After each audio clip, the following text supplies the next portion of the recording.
In just 4 short years, something extraordinary will light up the California sky. But this celestial visitor carries a terrifying secret that NASA doesn't want you to panic about. This massive space rock screaming toward us at 19 miles per second may look like just another harmless asteroid, but it's not what you think, because asteroid Apophis will pass so impossibly close to Earth on April 13, 2029, that it will fly beneath our satellites, visible to your naked eye as it races across the sunset sky from Malibu to San Francisco in mere minutes. What makes this even more chilling?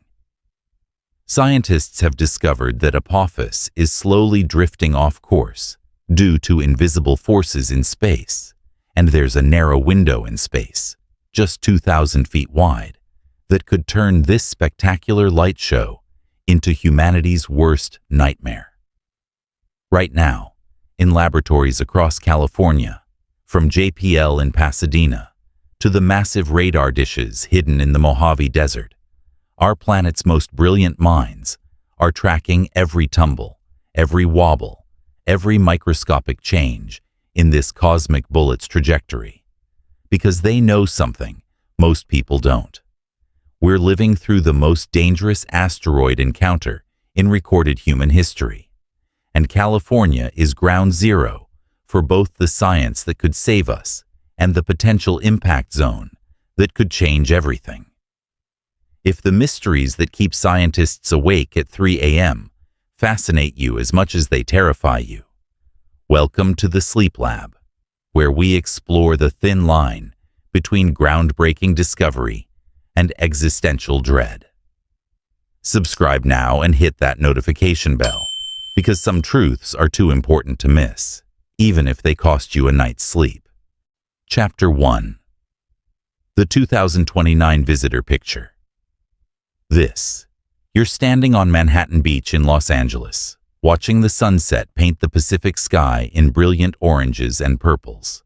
It's Friday, April 13, 2029, and something extraordinary is about to happen that no human in recorded history has ever witnessed.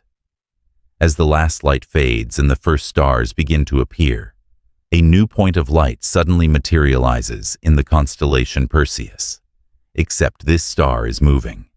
Not the slow, imperceptible drift of planets, but actual visible motion across the sky, like watching a satellite, but brighter, much brighter. This is asteroid 99,942 Apophis, and it's racing past Earth at a distance so close that it's rewriting the textbooks on what a safe cosmic encounter looks like. Dr. Marina Chen, a planetary scientist at JPL, has been dreaming about this moment for over 2 decades. She was just a graduate student in 2004, when Apophis was first discovered at Kitt Peak Observatory in Arizona, initially catalogued with the mundane designation 2004 MN4. Back then, she remembers the excitement rippling through the astronomical community as the data started pouring in. This wasn't just another space rock. This was something that would change everything. The asteroid measured 1,115 feet long and 500 feet wide, roughly the size of the Empire State Building laid on its side, composed of 67 million tons of rock and metal hurtling through space at 19 miles per second. But size wasn't what made Apophis special. It was the trajectory. As observatories around the world began tracking this cosmic visitor, the calculations painted an increasingly alarming picture. The asteroid's orbital path seemed to intersect directly with Earth's, leading to that infamous December 2004 announcement that sent shockwaves through both the scientific community and the public. Apophis had a 2.7% chance of hitting Earth on April 13, 2029. That might not sound like much, but in astronomical terms, those were terrifying odds. It was the equivalent of playing Russian roulette with a 37-chamber revolver, and Earth had drawn one of the loaded chambers. The asteroid was quickly named after Apophis, the ancient Egyptian serpent god of darkness, chaos, and destruction, a name that would prove prophetic in capturing the public's imagination, even if the actual threat would later be ruled out.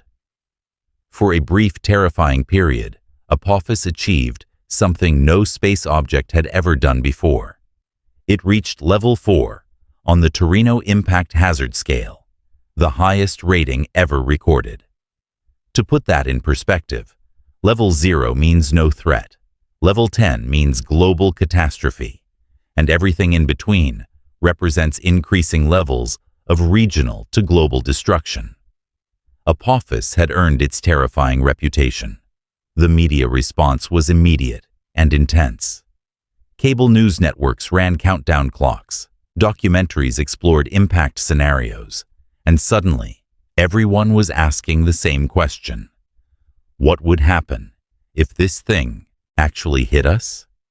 The answer, according to impact models, was sobering. If Apophis struck land, it would create a crater nearly 4 miles wide and release energy equivalent to 880 megatons of TNT, roughly 15 times more powerful than the largest nuclear weapon ever detonated. If it hit the ocean, the resulting tsunami would devastate coastlines thousands of miles away. California, with its densely populated coastal regions, would be particularly vulnerable. But here's where the story takes a fascinating turn. As more observational data poured in from telescopes around the globe, something remarkable happened. The precision of our measurements improved, and with that precision came relief. By 2005, astronomers had refined their calculations enough to announce that Apophis would miss Earth in 2029. The immediate threat was over, but the story of this cosmic visitor was just beginning. What scientists discovered next was perhaps even more intriguing than the original impact scenario. While Apophis would miss Earth, it wouldn't miss by much. Not much at all. The asteroid would pass just 19,600 miles from Earth's surface, closer than the ring of geostationary satellites that provide our GPS navigation, weather forecasts, and telecommunications. To put this in perspective, that's about 1/10 the distance to the Moon, or roughly the equivalent of flying from Los Angeles to Sydney and back again twice. In cosmic terms, this wasn't a near miss. This was a cosmic kiss. Dr. Chen explains it this way. Imagine you're standing on a highway, and a semi-truck roars past you so close that you can feel the wind from its passing. That's essentially what's happening with Apophis, except the highway is space, and we're all passengers on Earth. This unprecedented proximity means that for the first time in recorded human history, people will be able to watch a large asteroid streak across the sky with their naked eyes, appearing as bright as a third-magnitude star. The viewing experience will be nothing short of spectacular. Starting around sunset on April 13, 2029, observers across Europe, Africa, and Western Asia will witness Apophis as it moves from the constellation Centaurus through Perseus and finally into Pisces, tracing an arc of 205 degrees across the sky over the course of about 24 hours. The asteroid will be moving fast enough that you'll actually see it change position relative to the background stars in real time, something that typically requires telescopes and long-exposure photography to observe. But the 2029 flyby represents more than just a spectacular light show. It's a once-in-a-millennium scientific opportunity. As Apophis approaches Earth, our planet's gravity will grab the asteroid and fundamentally alter its orbit around the Sun. The gravitational forces will stretch and squeeze Apophis, potentially triggering landslides and quakes on its surface, while changing the way it tumbles through space. This cosmic encounter will transform Apophis from what astronomers call an A10 asteroid, one with an orbit smaller than Earth's, into an Apollo asteroid with a wider orbit. The significance of this transformation extends far beyond academic classification. Earth's gravitational influence will act like a cosmic pinball flipper, sending Apophis careening into a new trajectory that will determine its orbital pattern for centuries to come. It's this gravitational manipulation that once raised concerns about what scientists call the keyhole effect, a narrow region in space, roughly 2,000 feet wide, that could potentially redirect Apophis onto a collision course for a future flyby. Think of it like threading a needle in space. If Apophis passes through this specific gravitational keyhole during its 2029 approach, Earth's gravity would bend its trajectory just enough to send it back toward us for a guaranteed impact 7 years later on Easter Sunday, April 13th, 2036. The keyhole represents a cosmic game of chance played on an unimaginable scale, where the difference between a spectacular astronomy event and a civilization-ending catastrophe comes down to a margin of error smaller than the width of a few city blocks. Fortunately, decades of precise radar observations from California's Goldstone Deep Space Communications Complex and other facilities around the world have refined our understanding of Apophis's orbit to an extraordinary degree. The latest calculations, incorporating subtle effects like the Yarkovsky force, caused by the uneven heating and cooling of the asteroid as it rotates, show that Apophis will miss the keyhole by a comfortable margin.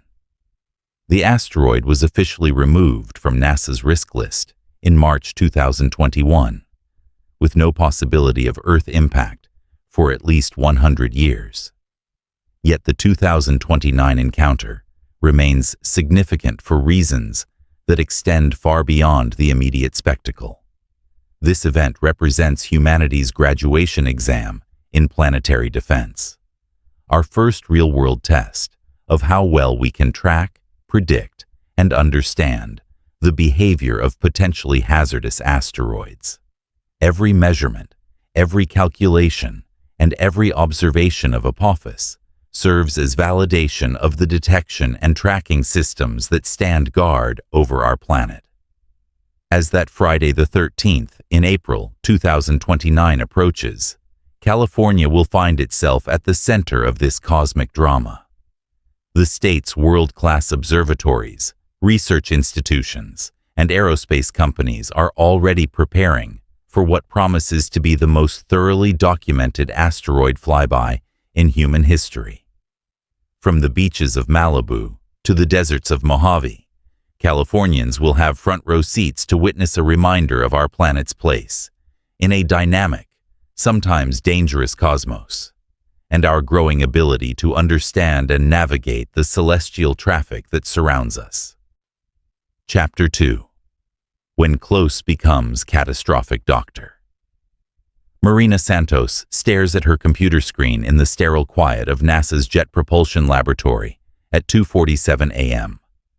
Outside her Pasadena office window, the San Gabriel Mountains are barely visible against the pre-dawn darkness, but her attention is locked on a trajectory calculation that's been haunting planetary scientists for 2 decades.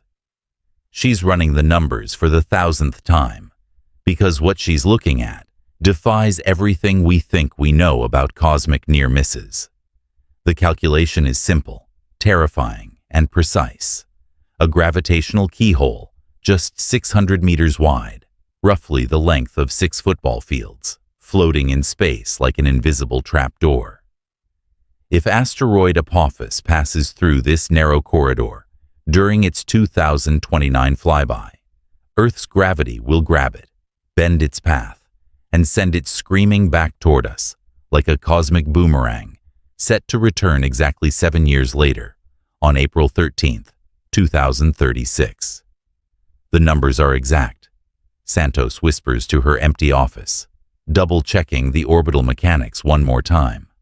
600 meters. That's all the difference between a spectacular light show and the end of Southern California. The keyhole isn't science fiction, it's brutal mathematical reality. When Apophis races past Earth in 2029 at 19 miles per second, our planet's gravitational field will stretch across millions of cubic miles of space, creating invisible corridors that can completely reshape an asteroid's future. Think of it like a cosmic pinball machine, where Earth acts as a massive bumper that can either harmlessly deflect the ball or send it ricocheting directly back at the flippers.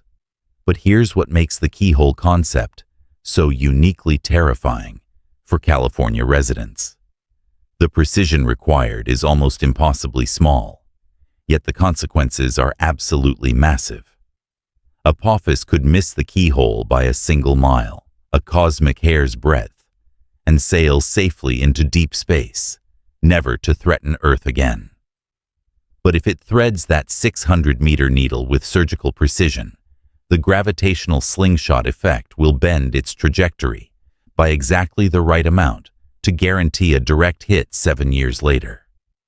The scenario plays out like a nightmare in slow motion. During the 2029 approach, Apophis will pass so close to Earth that our planet's gravity will physically stretch and squeeze the asteroid, creating tidal forces that could trigger landslides across its surface. These aren't gentle cosmic caresses. They're violent gravitational waves that could literally tear chunks off the asteroid and alter its rotation. Every boulder that breaks free, every fragment that spins away, every microscopic change in mass distribution could be the difference between threading the keyhole and missing it entirely.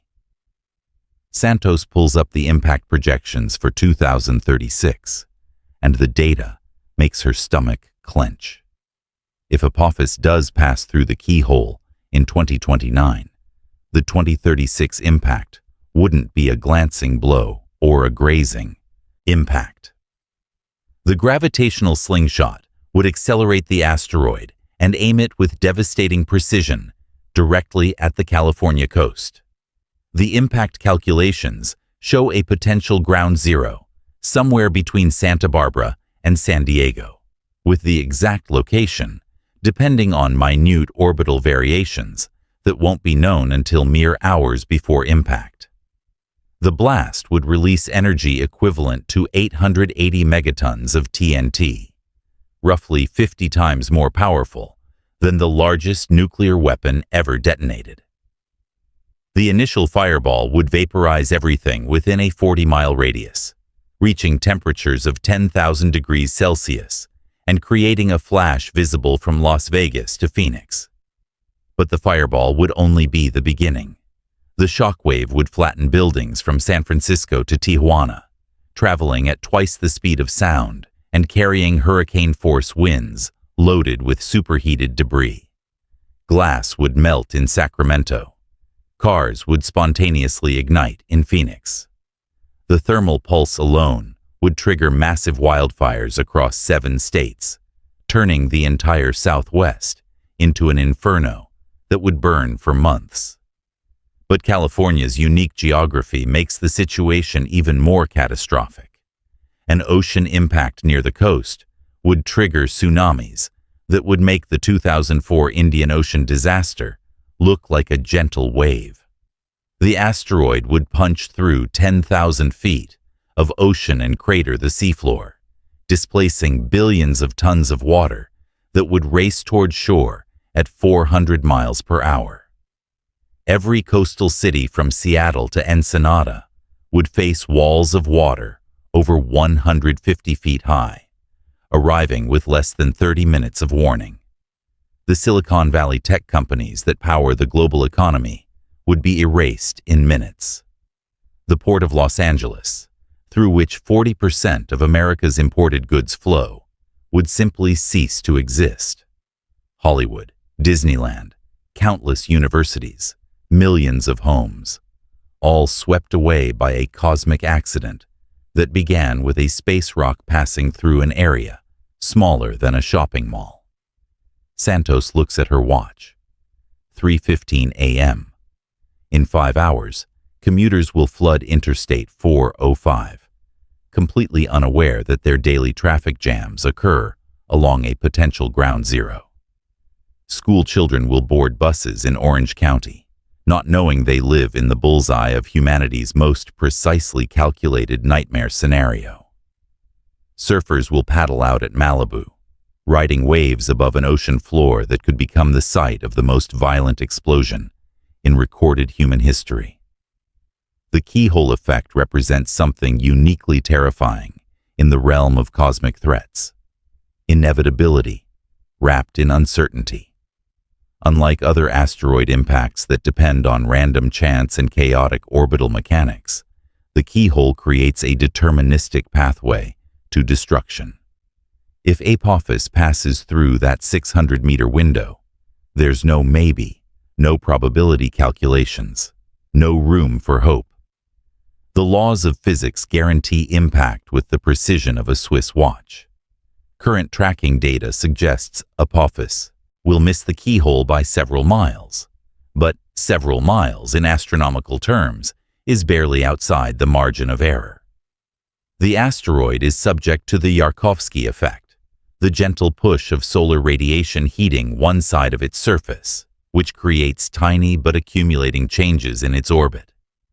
Over the next 4 years, this invisible force could nudge Apophis by mere meters, potentially enough to thread the gravitational needle.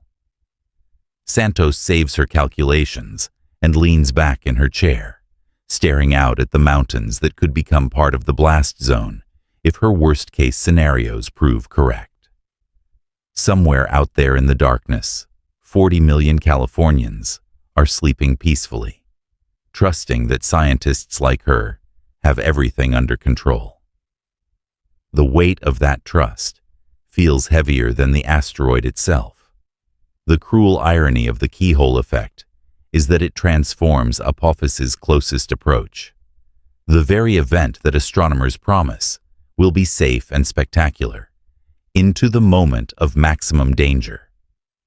The closer the asteroid passes, the more precisely Earth's gravity can aim it for a future collision. It's like watching a bullet pass inches from your head, only to realize it's been perfectly aimed to ricochet back and hit you later. As dawn breaks over Pasadena, Santos closes her laptop and heads home, carrying with her the knowledge that California's fate may already be sealed by invisible forces operating in the cold vacuum of space. In just over 4 years, she'll know whether she's been calculating a light show or a catastrophe. Chapter 3. Scientific Foundation: California's Tracking Network.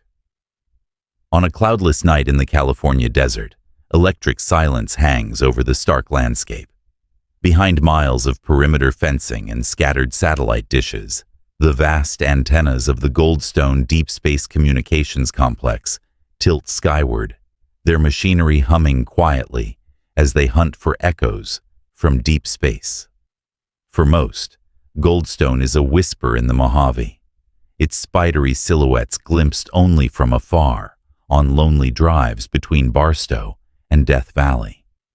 But for the network of scientists, engineers, and visionaries stationed here, this is the front line of planetary defense. And when it comes to tracking threats like asteroid Apophis, that line runs right through the heart of California. It was in December 2004, sitting in the sterile glow of computer screens at Caltech's Center for Near-Earth Object Studies in Pasadena, that a cryptic set of observational data began to make the rounds within NASA's inner circles. 2 astronomers at Kitt Peak, hundreds of miles east, had catalogued a faint and fast-moving dot, initially labeled 2004 MN4, slipping quietly against the tapestry of the stars. They caught the object by chance, but what followed was no accident. California's role in the discovery, risk assessment, and ongoing monitoring of this asteroid would set the standard for how the world responds to existential space threats. At first, the risk was modest, but not trivial. With each new observation, telescopes across the state logged its trajectory.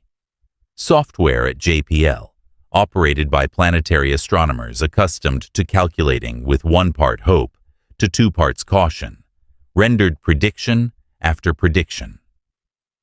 As the numbers converged, reality gave way to alarm. The odds of Apophis impacting Earth on April 13, 2029, were 1 in 37. Newsrooms buzzed, headlines screamed. Politicians in Sacramento, Los Angeles, and Washington, D.C. demanded answers. But if fear is the fuel for progress, California ran on rocket-grade anxiety.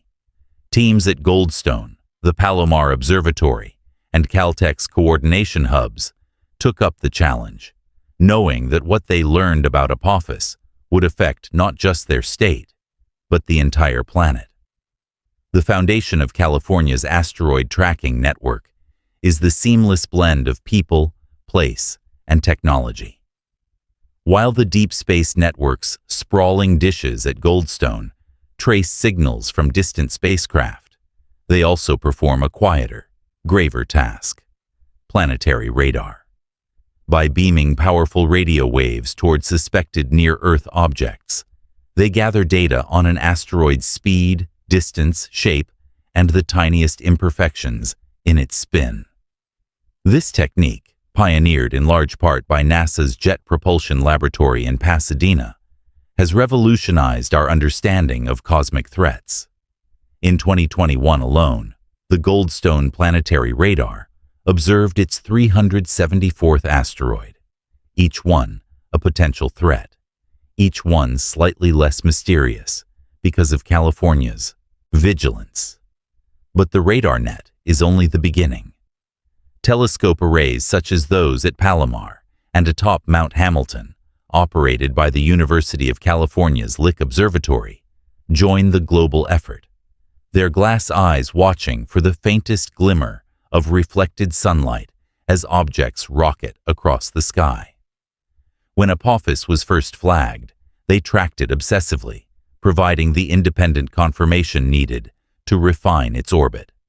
California's unique climate, clear, dry nights, and limited urban light pollution in key locations makes it a world leader in this work. Supporting these hardware giants is a web of data analysis, coordinated through the Center for Near-Earth Object Studies, CNEOS, at JPL. In dimly lit offices north of downtown Los Angeles, teams of orbital dynamicists and computer scientists run intricate models, using fresh data from around the world. Their algorithms parse millions of lines of information, correcting for the subtle but crucial Yarkovsky effect, a phenomenon where the asteroid's own rotation and sunlight-induced heating create a barely there push, altering Apophis's path by hundreds of feet each year. This is no theoretical exercise. NASA now points to radar measurements from California as what made it possible to rule out an impact in 2029 and, for now, in 2036. But vigilance is never simple, nor is it static. From its founding in the 1960s, JPL has pushed the limits of planetary protection. The NEAT program, Near-Earth Asteroid Tracking, was managed here. By 1997, it had cataloged over 9,000 new objects, more than half of which were previously unknown to science. Each new addition to the registry meant new data, new calculations, and, at times, new reasons to worry. In 2010, California became home to the first CAMS network, Cameras for All-Sky Meteor Surveillance, a clever arrangement of dozens of video cameras deployed across the state.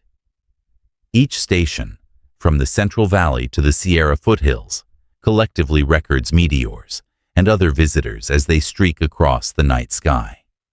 The result, a continuous, high-resolution chronicle of every cosmic pebble that dares approach. A crucial addition has been Southern California's Goldstone Tracking Complex. Here, radio dishes stretch up to 70 meters in diameter. giants capable of beaming and receiving signals across the expanse of the solar system. When Apophis approaches, these dishes will fire precisely calibrated radio pulses at the asteroid, then listen for the faintest echo bouncing back. By analyzing the returned signal, down to minute variations in frequency and amplitude, California's scientists can deduce shape, rotation, even surface texture. In 2012, this technique allowed them to confirm Apophis's elongated chaotic rotation, which made predicting its future trajectory far more difficult, and all the more important. One less publicized, but equally critical, part of California's network is its integration into the larger U.S. space surveillance network. This defense grid, originally assembled during the Cold War, today includes radar outposts, powerful telescopes, and tracking stations dotted around the state. Data pour into central hubs, where it's sifted, correlated, and added to the vast U.S. space catalog. A living archive holding the known orbits of everything bigger than a baseball in low Earth orbit and beyond. The system's strength is its redundancy. If a wildfire knocks out a telescope, or if clouds blanket the Mojave, the network's data streams don't go dark. Real-time collaboration between public, private, and academic observatories means there's no single point of failure. The hundreds of skilled scientists, from undergraduate students at UCLA and UC Berkeley to veterans at JPL, are always a Slack message or phone call away from each other and from their international counterparts. Apophis has been especially challenging because its trajectory is a moving target. Earth's gravity, perturbations from the Sun and other planets, and the asteroid's own unusual shape, imaged in detail by California's radar, all conspire to keep scientists chasing after elusive decimals. Any scenario is possible, no matter how remote, and so every new data point is precious. In the years since those first alarming calculations, California has doubled down on its investments. New buildings have gone up at Caltech and JPL. New students have flocked to planetary defense programs across the UC system. The neighboring NASA Armstrong Flight Research Center in Edwards has contributed drone and balloon-mounted cameras, shoring up lines of sight during critical observation windows. It's not just defense, it's aspiration. California's network leaders envision a future where not only are threats detected months or years before impact, but where the state itself can plot, build, and launch missions to intercept would-be killers before they come close. Already, researchers at UCLA are running simulations of hypothetical DART-style interceptors. Engineering students at Cal Poly are building CubeSats to test new cameras, and industry giants in Silicon Valley are designing AI tools for faster automated detection. Yet despite this preparation and firepower, humility remains baked into California's approach. No system is perfect. Atlas, the asteroid terrestrial impact last alert system, provides global coverage, but even its telescopes, those in Hawaii and Chile, are limited by geography, weather, and budget. California's clear, wide desert skies mean it will always carry a bigger share of the risk and the responsibility. But perhaps the most important advantage is community. California's tracking network isn't only a matter of multi-million-dollar hardware or government contracts. It relies on the passion and initiative of thousands. Backyard astronomers armed with modest telescopes, graduate students poring over boring data sets on a Saturday night, veteran radio engineers who never lost their childhood fear of comets. They routinely upload new data, flag bright fireballs on social media, and volunteer their time for citizen science projects coordinated by Caltech and NASA. As Apophis once again fades into the sun's glare, making it invisible until key years just before its close approach, California's silent sentinels never rest. There is always another asteroid, another faint blip to investigate. Yet what sets this network apart isn't just the computational power or technological reach, but the collective will, a kind of vigilance that spans from the barren reaches of the Mojave to buzzing halls of Caltech, connecting a statewide constellation of eyes intent on keeping all of us safe. As April 2029 approaches, the world will tune in to see what happens. But by then, every move, every shift, every possible future of Apophis, and who knows what else, will have been mapped, measured, and modeled by California's planetary defenders. And if disaster is to be averted, it will be in no small part because, night after night, they watched, calculated, and refused to sleep on the danger. Chapter 4. The Razor's Edge. What we know now. Dr. Davide Farnocchia hasn't slept properly in 3 days. Coffee cups litter his desk at JPL's Center for Near-Earth Object Studies, each one a monument to another sleepless night spent staring at numbers that refuse to behave. Outside his Pasadena office window, morning traffic crawls along the 210 freeway. But Davide's attention is fixed on something far more distant and infinitely more important. On his monitor, a single line of code blinks with quiet menace.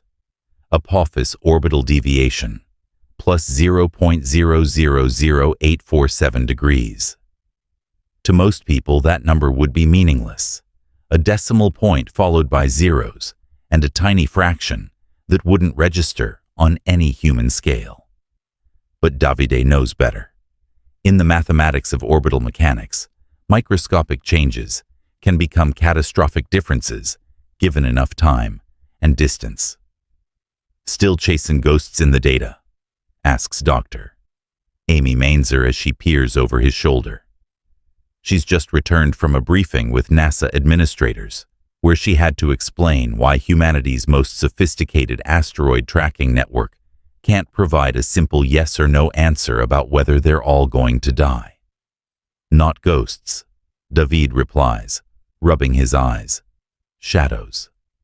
Every measurement we take of Apophis casts a shadow of uncertainty into the future. We're trying to read those shadows 4 years before they become reality. The story of what we actually know about Apophis in 2025 is both more reassuring and more terrifying than most people realize. On one hand, NASA officially removed the asteroid from its Sentry Impact Risk Table in 2021, declaring with as much certainty as science allows that Apophis will not hit Earth during its 2029 flyby. On the other hand, that certainty rests on measurements so precise that they push the very limits of human technological capability. And beyond those limits lies the realm of cosmic uncertainty that no amount of engineering can eliminate.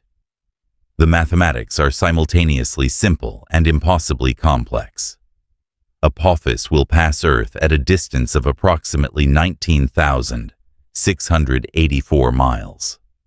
Close enough that if you could somehow stretch a rope from New York to Los Angeles 2.5 times, it would span the gap between Earth and the asteroid. This is closer than many of our communication satellites, which orbit at roughly 22,000 miles above the equator. For an object nearly 1,100 feet across, traveling at over 15 miles per second, this represents threading a cosmic needle with tolerances that would make a Swiss watchmaker weep. But here's what keeps scientists like Davide awake at night: the gravitational keyhole. In a sterile conference room at Caltech, Dr. Steve Chesley draws a diagram on the whiteboard that looks deceptively simple. A circle representing Earth, a line representing Apophis's trajectory, and a tiny box, barely visible at the scale of the drawing, positioned precisely where the asteroid's path curves around our planet. This is what we're really tracking, Chesley explains to a room full of graduate students and postdocs. That little box represents a region of space exactly 2,034 feet wide. If Apophis passes through it during the 2029 flyby, Earth's gravity will bend its trajectory by precisely the right amount to send it back to us 7 years later. The students shift uncomfortably. One raises her hand. So we're basically playing cosmic roulette? Worse, Chesley replies. In roulette, you at least know the ball will land somewhere. With Apophis, we're measuring whether it will thread a needle while blindfolded, traveling at 15 miles per second, with the outcome determined by forces so small, they're almost philosophical.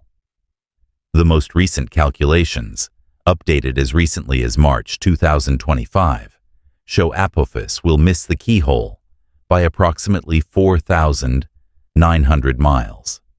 In human terms, that's roughly the distance from Los Angeles to New York. In cosmic terms, it's the difference between a spectacular light show and the end of civilization as we know it. What makes this calculation so challenging is that Apophis doesn't behave like the pristine, predictable objects in textbook physics problems. Ground-based radar observations from Goldstone and Arecibo have revealed an asteroid that defies easy categorization. Rather than spinning like a planet on a stable axis, Apophis tumbles through space in what scientists call complex rotation, a chaotic, wobbling motion that makes predicting its exact orientation at any given moment nearly impossible. Imagine trying to predict exactly how a football will bounce when thrown by someone having a seizure, explains Dr. Marina Brozovic during one of her regular briefings at JPL. That's essentially what we're dealing with. Apophis doesn't just travel through space, it cartwheels through it. This tumbling motion has profound implications for the Yarkovsky effect, the tiny but persistent force that's slowly pushing Apophis away from its predicted path. As the asteroid absorbs sunlight on one side and radiates heat from another, the thermal emission creates thrust, roughly equivalent to the weight of 3 apples. Over the course of Apophis's journey around the Sun, this gentle push accumulates into significant orbital changes. Recent measurements from California's tracking network show that the Yarkovsky effect is pushing Apophis approximately 560 feet per year away from the gravitational keyhole. This sounds reassuring until you consider that the effect depends on dozens of variables scientists still don't fully understand. The asteroid's exact mass distribution, its thermal properties, the composition of its surface, even the precise angle of its tumbling motion. We're essentially trying to predict the weather on an object we've never visited, using telescopes that can barely resolve it as more than a point of light, admits Dr. Paul Chodas, director of JPL's Center for Near-Earth Object Studies. Every measurement we take reduces our uncertainty, but it also reveals new complexities we hadn't considered. The current uncertainty region for Apophis's 2029 approach spans roughly 1,200 miles in the direction perpendicular to its trajectory. This means that while scientists are confident about when Apophis will arrive, they're less certain about exactly where it will be when it gets here. The asteroid could pass as close as 19,400 miles from Earth's surface, or as far as 20,600 miles, still well clear of the gravitational keyhole, but close enough that small, unmeasured forces could still matter. Those unmeasured forces include phenomena that sound like science fiction, but represent very real threats to predictive accuracy. Solar wind pressure can nudge the asteroid's trajectory by fractions of an inch per year. Gravitational influences from other asteroids passing nearby can create perturbations that accumulate over decades. Even the pressure of sunlight itself, bouncing off Apophis's irregularly shaped surface, creates forces that must be accounted for in long-term predictions. Perhaps most unsettling is the possibility of collision with smaller objects. Dr. Paul Wiegert at the University of Western Ontario recently calculated that there's approximately a 1 in 2 billion chance that a small asteroid could strike Apophis between now and 2029, potentially deflecting it into a collision course with Earth. While these odds are reassuringly low, they highlight an uncomfortable truth. Space is not empty, and objects the size of Apophis don't travel through it without occasionally encountering other debris. The probability is incredibly small, Wiegert explains via video call from his office in London, Ontario. But we're talking about an event that would affect every person on Earth. Even tiny probabilities become significant when the consequences are that severe. The calculation involves tracking not just Apophis, but also the population of smaller asteroids that might cross its path during the critical years leading up to 2029. Objects as small as 10 feet across could potentially impart enough energy to change Apophis's trajectory by several feet. Not much in human terms, but potentially enough to shift it into the gravitational keyhole during the 2029 encounter. This brings us to perhaps the most frustrating aspect of the current situation. Apophis is about to disappear. From late 2021 through early 2027, the asteroid will be positioned too close to the Sun from Earth's perspective to allow reliable observations. This isn't unusual. Most asteroids spend portions of their orbits in what astronomers call solar conjunction, where they're lost in the Sun's glare from our viewpoint. But for an object as important as Apophis, this observational gap represents 6 years of uncertainty. It's like trying to track a car by watching it drive behind a building, explains Dr. Amy Mainzer. We know where it went in. We can calculate where it should come out, but we won't know for certain until we see it again. When Apophis finally emerges from solar conjunction in 2027, astronomers worldwide will immediately begin the most intensive observation campaign in the history of planetary defense. Every major telescope will track its position with unprecedented precision, comparing its actual location to predicted coordinates with an accuracy measured in fractions of an arcsecond. If Apophis has been deflected significantly during the conjunction period, we should be able to detect it almost immediately, says Dr. Farnokia. The question is whether almost immediately will be fast enough to implement any kind of response if the news is bad. The challenge is that even small deviations from predicted positions could indicate major problems. If Apophis appears just 0.2 arcseconds away from its expected location, an angular distance smaller than a dime viewed from 4 miles away, it could signal that the asteroid has been nudged into the gravitational keyhole. Current contingency plans assume that any significant deflection would be detected by late 2027, providing approximately 18 months to organize an international response. This timeline makes it unlikely that any kind of deflection mission could be organized in time to affect the 2029 encounter, but it would provide sufficient warning for global evacuation efforts and impact preparation. 18 months is enough time to move people, but probably not enough time to move an asteroid, acknowledges Dr. Chodas. Our best defense right now is accurate measurement and early warning. The good news, if it can be called that, is that California's tracking network has never been more capable. The Deep Space Network's radar systems can measure Apophis's position to within a few feet across millions of miles of space.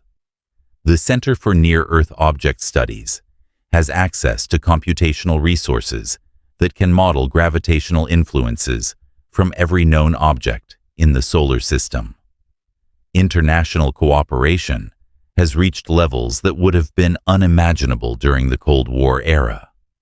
Yet for all this technological sophistication, the ultimate question remains tantalizingly out of reach. Ask any scientist working on Apophis what will happen in 2029, and you'll receive the same carefully worded response. Almost certainly safe, probably spectacular, possibly educational, but never completely, absolutely guaranteed. We're dealing with a chaotic system operating at the very limits of predictability, Dr. Farnokia explains, as he finally shuts down his computer for the night. Every measurement we take increases our confidence, but the universe doesn't deal in absolute certainties. All we can do is watch, calculate, and hope that our margins of error are large enough to account for everything we don't know. Outside the JPL campus, Los Angeles continues its nightly rhythm, unaware that its fate may depend on measurements so precise they approach the theoretical limits of physics itself. In 4 years, millions of people will look up to see Apophis streak across the twilight sky. Whether they're witnessing the most spectacular astronomical event of their lifetimes or humanity's final sunset depends on calculations that push the boundaries of human knowledge to their absolute breaking point. The razor's edge between safety and catastrophe has never been sharper, and we're walking it with instruments that can measure atomic distances while tracking objects millions of miles away. It's simultaneously the most reassuring and most terrifying situation in human history. As Dr. Farnokia finally heads home through the empty corridors of JPL, one last thought keeps him awake during his drive through the sleeping city.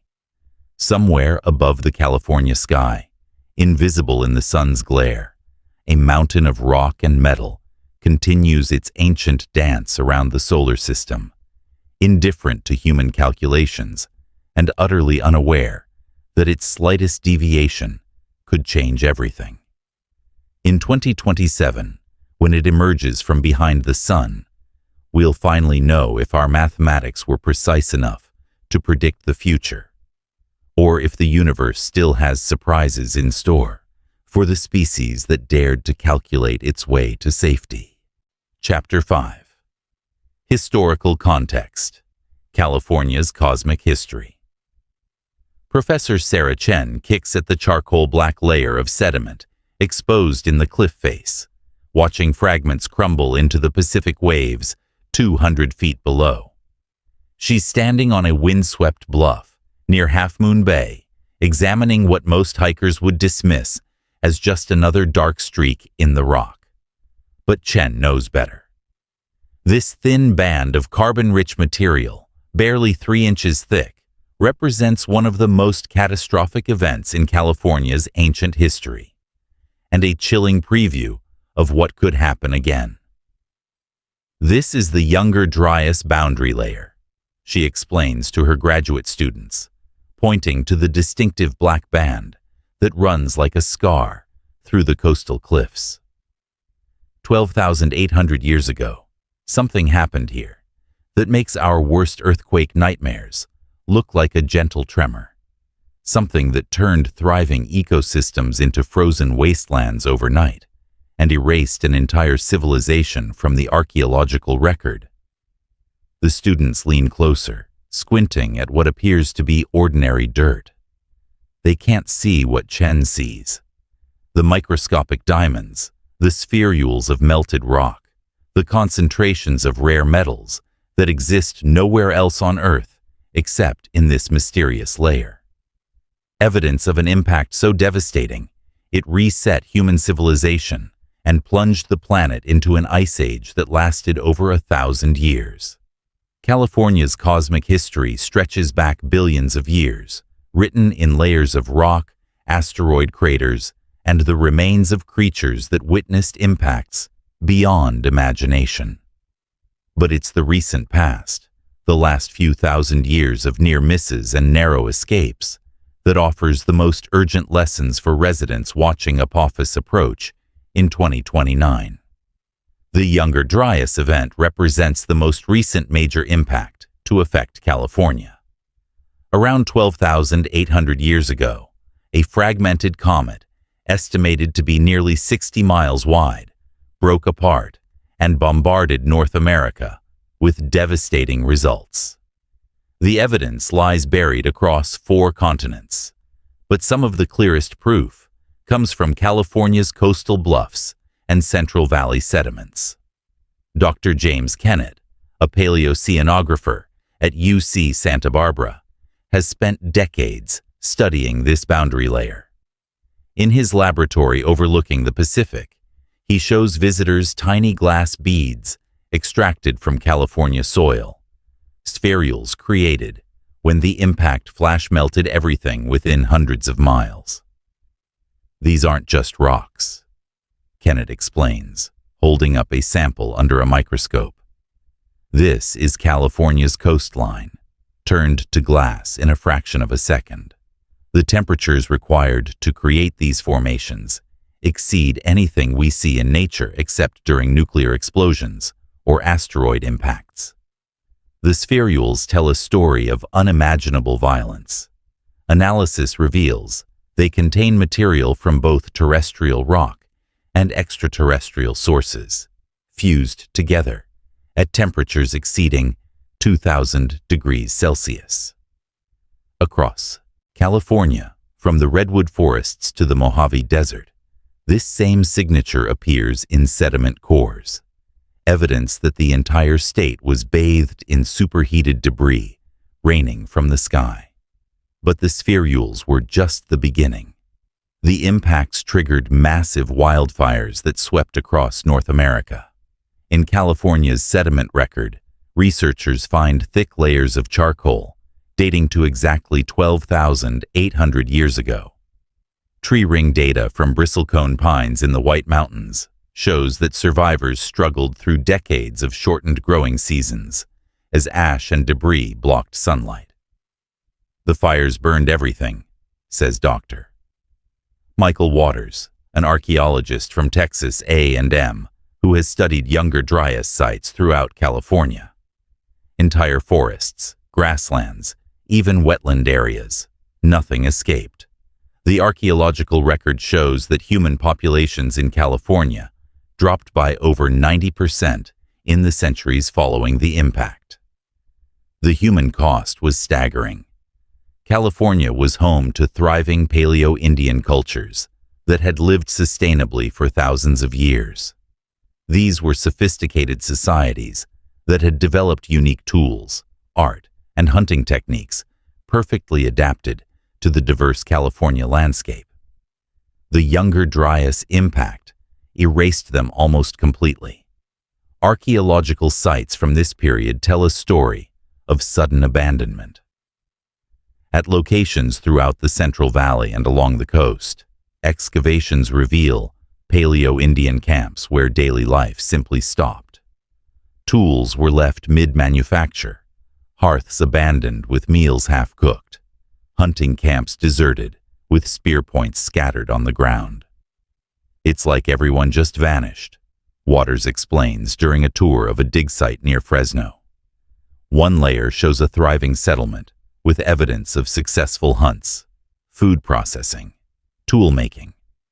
The next layer up, separated by that black boundary, shows nothing but wind-blown sand and the occasional scattered bone. The few survivors faced a transformed world. California's climate shifted dramatically as the planet entered what geologists call the Younger Dryas stadial, a return to Ice Age conditions that lasted 1,200 years. The state's ecology collapsed. Giant ground sloths, saber-toothed cats, short-faced bears, and American horses, all extinct. Over 35 species of megafauna disappeared from California's fossil record at precisely the moment marked by that black sediment layer. Even more disturbing, the event appears to have triggered what researchers call impact winter, a prolonged period of global cooling caused by debris in the atmosphere blocking sunlight. Ice cores from Greenland show that global temperatures dropped by an average of 10 degrees Celsius within decades of the impact. California went from Mediterranean climate to subarctic conditions almost overnight, explains Dr. Patricia Holroyd, a paleontologist at UC Berkeley, who studies Younger Dryas extinction patterns. Imagine Los Angeles with the climate of northern Alaska. That's essentially what happened to the entire state. The transformation was so complete that when Native American cultures eventually re-established themselves in California thousands of years later, they had no memory of their Paleo-Indian predecessors. The oral histories and cultural knowledge that had accumulated over millennia were completely lost. But the Younger Dryas event wasn't California's first cosmic encounter. Geological evidence reveals a pattern of impacts stretching back millions of years. The most famous is the Chicxulub impact that ended the age of dinosaurs 66 million years ago. While that asteroid struck the Yucatan Peninsula, its effects were felt worldwide, including in California. Rock formations throughout the Sierra Nevada contain a distinctive layer of clay enriched with iridium, a rare metal more common in asteroids than Earth's crust. This Cretaceous-Paleogene boundary marks the moment when 75% of Earth's species went extinct, including all non-avian dinosaurs. California's dinosaurs didn't die from the asteroid directly, explains Dr. Mark Goodwin, a paleontologist at UC Berkeley's Museum of Paleontology. They died from the aftermath. The fires, the acid rain, the collapse of food webs when plants couldn't photosynthesize in the dark. It was a preview of what modern civilization might face from a similar event. More recently, smaller impacts have left their mark on California's landscape. The Sierra Nevada contains several structures that researchers believe are ancient impact craters, though erosion and tectonic activity have obscured most evidence. Near Death Valley, geologists study shocked quartz formations that suggest a significant impact sometime in the last few million years. The most sobering lesson from California's cosmic history comes from studying how quickly things can change. The Younger Dryas boundary layer represents an instant in geological time, the transition from a thriving ecosystem to a frozen wasteland happened faster than a human generation could adapt. Modern Californians live in essentially the same landscape as those Paleo-Indian cultures, reflects Chen as she watches the sunset from the Half Moon Bay bluffs. Same mountains, same valleys, same ocean. They probably felt just as safe as we do. They had no way to see it coming. Today's detection networks represent humanity's first attempt to avoid repeating that ancient catastrophe. But California's cosmic history reveals how narrow the margin for error really is. The Younger Dryas comet was estimated to be about 4 miles wide when it broke apart, smaller than Apophis, but arriving without warning. Recent discoveries have made the threat even more personal for California residents. In 2013, researchers analyzing California's ancient lakebeds found evidence of multiple impact events occurring roughly every 13,000 years. The pattern suggests Earth regularly encounters debris fields from large comets, creating periodic bombardments that reset ecosystems and civilizations. We're living in what might be called an impact gap, says Dr. Kennett. It's been almost 13,000 years since the last major event. Statistically, we're overdue. The comparison with modern preparedness is sobering. California has spent billions developing earthquake early warning systems, building codes designed to withstand massive tremors, and emergency response networks for natural disasters. But an asteroid impact would make the strongest earthquake seem manageable by comparison. Our earthquake preparations assume the basic infrastructure will survive, explains Dr. Lucy Jones, a seismologist who helped develop California's earthquake preparedness protocols. Power can be restored, roads can be repaired, water systems can be fixed. An impact event would eliminate the infrastructure entirely. We'd be starting over from zero. The Younger Dryas event offers a preview of what that might look like. Archaeological evidence from California suggests that survivors reverted to nomadic hunting and gathering for centuries after the impact. Complex societies, permanent settlements, and specialized technologies disappeared. The state's population may not have recovered to pre-impact levels for over 1,000 years. Perhaps most troubling, the event demonstrates how quickly knowledge can be lost. The Paleo-Indian cultures had accumulated thousands of years of experience living sustainably in California's diverse environments. They understood seasonal patterns, water sources, plant and animal behaviors, and had developed sophisticated tools for exploiting natural resources. All of that hard-won knowledge vanished with them. Cultural memory is fragile, observes Waters. These weren't primitive people. They were highly adapted to their environment, with complex social structures and technologies we're still trying to understand. But when disaster struck, their entire way of life became extinct. Modern California faces similar vulnerabilities, despite advanced technology. The state's 40 million residents depend on complex supply chains, electronic infrastructure, and centralized systems that would be completely vulnerable to the electromagnetic pulses, widespread fires, and atmospheric disruption caused by a major impact. Yet California's cosmic history also offers reasons for hope. Life has always recovered from these events, often becoming more diverse and resilient than before. The mammals that survived the dinosaur extinction gave rise to entirely new forms of life, including eventually humans.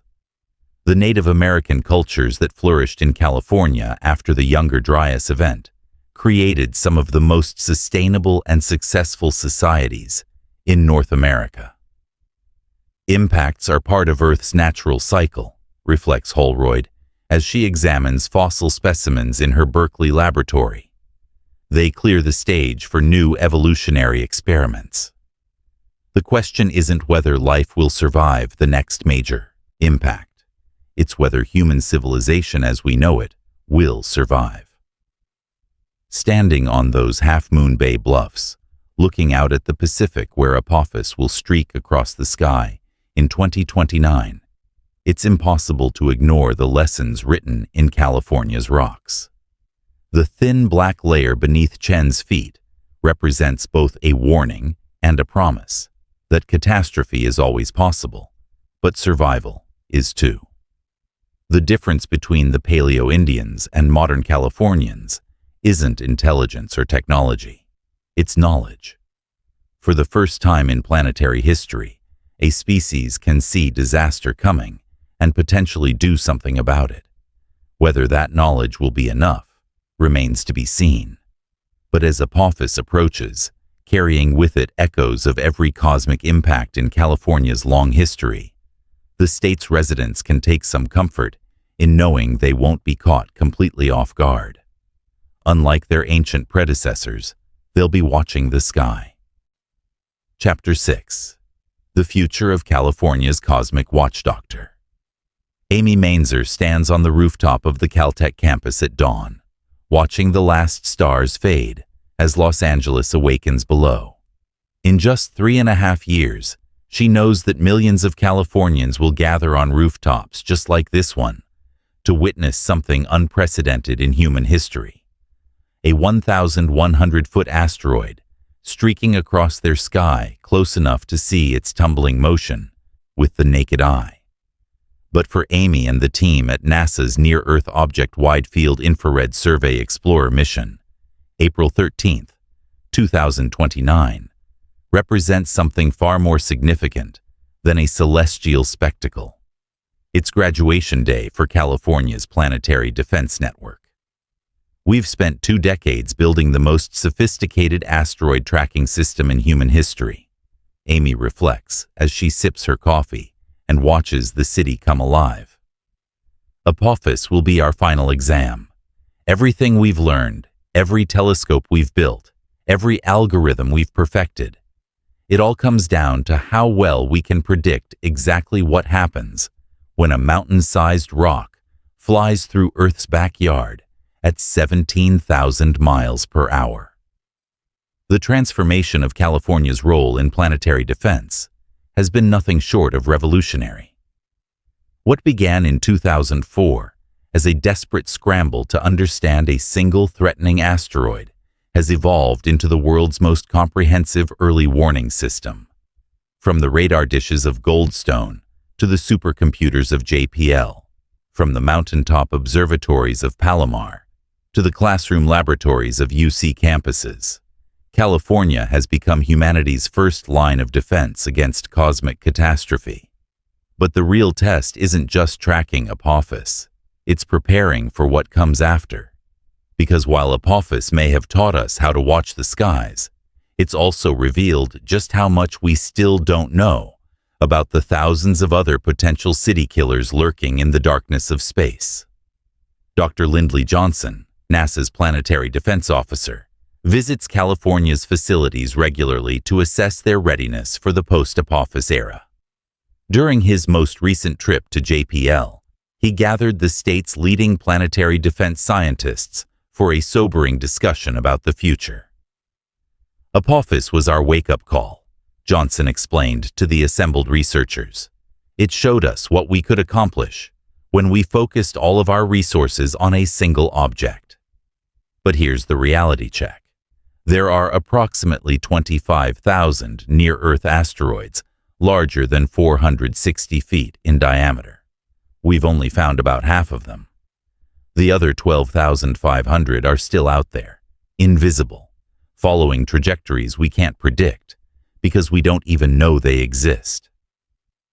This sobering reality has driven California to think beyond Apophis. The state's universities and research institutions are developing next-generation detection systems that will make today's capabilities look primitive by comparison. At UCLA, graduate students are designing swarms of small satellites that could provide 24-hour coverage of near-Earth space. At Stanford, computer scientists are creating artificial intelligence systems capable of processing millions of astronomical images per night, automatically identifying new threats faster than human astronomers ever could. The most ambitious project is the NEO Surveyor, a space-based infrared telescope scheduled to launch in 2028, just 1 year before Apophis arrives. Managed by JPL and built by California contractors, the NEO Surveyor will operate from a position 4 times farther from Earth than the Moon, where it can scan the entire sky without atmospheric interference or the blinding glare of the sun. NEO Surveyor will find the other half, explains Dr. Paul Chodas, director of JPL's Center for Near-Earth Object Studies. Within 10 years of launch, we'll have cataloged 90% of all potentially hazardous asteroids larger than 450 feet. For the first time in human history, we'll actually know what's out there. But knowing what's coming is only half the battle. California is also leading the development of technologies to deflect dangerous asteroids before they can threaten Earth. The success of NASA's DART mission in 2022, which successfully altered the orbit of asteroid Dimorphos by crashing a spacecraft into it at 14,000 miles per hour, proved that humans can move space rocks. Now California's aerospace industry is designing more sophisticated deflection systems. At Aerospace Corporation in El Segundo, engineers are developing gravity tractors, spacecraft that would fly alongside threatening asteroids and use their own gravitational pull to gradually nudge dangerous objects off collision courses. The concept sounds like science fiction, but the physics are sound, and California's aerospace industry has the technical expertise to build them. The beauty of a gravity tractor is that it's gentle and predictable, explains Dr. Dan Shears from the mission planning team. With Apophis, we learned that these objects are often loose piles of rubble rather than solid rocks. Hit them too hard with a kinetic impactor, like DART, and you might break them apart into multiple threats. But a gravity tractor can move them slowly and safely, giving us years to fine-tune the deflection. Even more futuristic is the ion beam shepherd concept being developed at Caltech. This system would use focused ion beams to vaporize material from an asteroid's surface, creating thrust that gradually changes its orbit. It's technology that won't be ready for decades, but California's researchers are laying the groundwork now. However, the most immediate challenge isn't technological, it's temporal. The harsh reality of asteroid defense is that everything depends on early warning. Find a dangerous asteroid decades before impact, and you have dozens of options for deflection. Find it months before impact, and your only choice might be nuclear weapons. Find it days before impact, and you can only warn people to take cover. This is why California's tracking network becomes more critical every year. Dr. Catalina Zuluaga, who manages the asteroid detection program at the Jet Propulsion Laboratory, puts it in stark terms. Every night we don't scan the sky is another night a potential impactor could be approaching undetected. We're essentially in an arms race with probability. The longer we wait to find these objects, the fewer options we'll have when we do find them. The pressure has led to unprecedented cooperation between California's institutions. The University of California system has created the first-ever master's degree program in planetary defense, jointly administered by campuses in Berkeley, Los Angeles, and San Diego. Students learn everything from orbital mechanics to emergency management, preparing them for careers protecting Earth from cosmic threats. We're training the next generation of planetary guardians, explains Dr. Francis Robertson, who directs the program at UC Berkeley. These students will spend their careers tracking objects we haven't discovered yet, developing technologies that don't exist yet, and preparing for scenarios we can't imagine yet. But if we do our job right, they'll be ready when the next Apophis comes calling. The program's first graduates are already making their mark. Maria Gonzalez, who earned her degree in 2024, now works at the Minor Planet Center, coordinating global asteroid observations. Every night, telescopes around the world send us reports of new objects they've discovered, Maria explains. My job is to determine which ones might be dangerous and prioritize them for follow-up observations.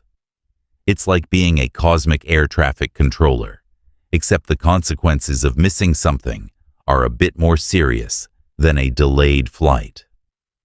But perhaps the most important development isn't technological at all. It's cultural. California has become the first state to integrate asteroid awareness into its emergency preparedness programs. Alongside earthquake drills and wildfire evacuations, California schoolchildren now practice impact procedures, protocols for what to do if an asteroid is detected on a collision course. We're not trying to scare anyone, explains Dr. Sarah Chen from the California Office of Emergency Services. We're just acknowledging reality. Asteroid impacts are natural disasters, like earthquakes or hurricanes. They're rare, but they're inevitable over long enough timescales. The responsible thing to do is prepare for them, just like we prepare for other natural disasters. The state has even created impact shelters in major cities, reinforced underground facilities capable of protecting thousands of people from the blast effects and thermal pulse of a medium-sized asteroid impact. Los Angeles alone has 15 such facilities, mostly converted subway stations and underground parking garages that have been retrofitted with blast doors, air filtration systems, and emergency supplies. We hope we never need them, admits Dr. Chen. But if the next Apophis isn't detected until it's too late to deflect, these shelters could save millions of lives. As 2029 approaches, California's role is evolving once again. The state will host the largest gathering of planetary scientists in history during Apophis's flyby. Researchers from around the world will converge on Goldstone, Palomar, and JPL to coordinate the most intensive study of an asteroid ever attempted. We'll have spacecraft tracking it from multiple angles, radar systems mapping its surface in real time, and optical telescopes measuring how Earth's gravity affects its rotation, explains Dr. Marina Brozovic, who will coordinate the international observation campaign. By the time Apophis leaves our vicinity, we'll know more about it than we know about most planets in our solar system. But the data collection isn't just scientific curiosity. It's preparation for the future. Everything learned from Apophis will be applied to the next potentially dangerous asteroid, and the one after that.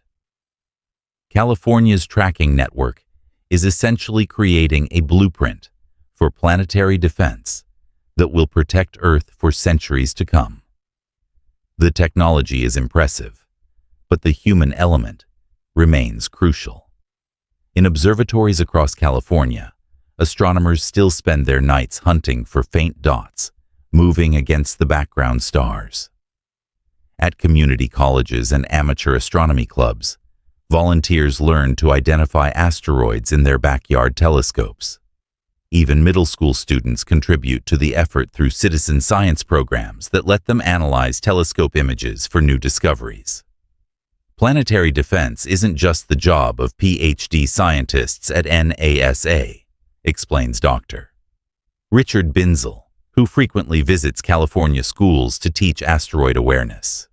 It's everyone's responsibility. The more eyes we have on the sky, the safer we all are. As our story concludes, the sun sets over California's coastline, painting the Pacific in shades of orange and gold. In a few hours, telescopes across the state will wake up and resume their eternal vigil, scanning the darkness for threats that may not arrive for decades, or that could appear tomorrow. The operators will be different people than those who first spotted Apophis 20 years ago. But their mission remains unchanged: watch, calculate, and protect. Apophis taught us that we are not helpless in the face of cosmic catastrophe. Through scientific collaboration, technological innovation, and sheer human determination, we can track down the threats, understand their nature, and, if necessary, change their paths. California has led this effort from the beginning, transforming from a collection of separate observatories into an integrated planetary defense network that serves as a model for the world. On April 13, 2029, when Californians look up to see Apophis racing across their sky, they'll witness more than just a spectacular astronomical event. They'll see proof that when humanity focuses its collective intelligence and resources on a problem, there's no challenge too great to overcome, not even moving mountains in space. The god of chaos may be coming to visit, but thanks to California's cosmic guardians, we'll be ready for him. And that's our deep dive into how California became humanity's first line of defense against asteroid threats. From the discovery of Apophis in 2004 to the cutting-edge planetary defense technologies being developed today, we've explored the incredible story of how one state transformed from passive observer to active protector of our planet. I want to thank you for joining me on this journey through California's cosmic watchtowers. The scientists, engineers, and researchers we've met in this story are working every day, often through the night, to keep all of us safe from threats most of us never even think about. Their dedication and expertise represent the very best of human curiosity and ingenuity. If you found this exploration of planetary defense as fascinating as I do, there's so much more to discover at the Sleep Lab. We dive deep into the scientific mysteries that blur the line between dreams and reality, from cosmic threats to quantum physics, to the cutting-edge research that's reshaping our understanding of the universe. Make sure to subscribe and hit that notification bell so you never miss an episode. The cosmos is full of incredible stories waiting to be told, and some of the most important ones are happening right here in California's laboratories and observatories. Thanks for watching. And remember, while you're sleeping tonight, there are brilliant minds across California keeping watch on the darkness above, making sure tomorrow's sunrise is guaranteed. Sweet dreams, and keep looking up.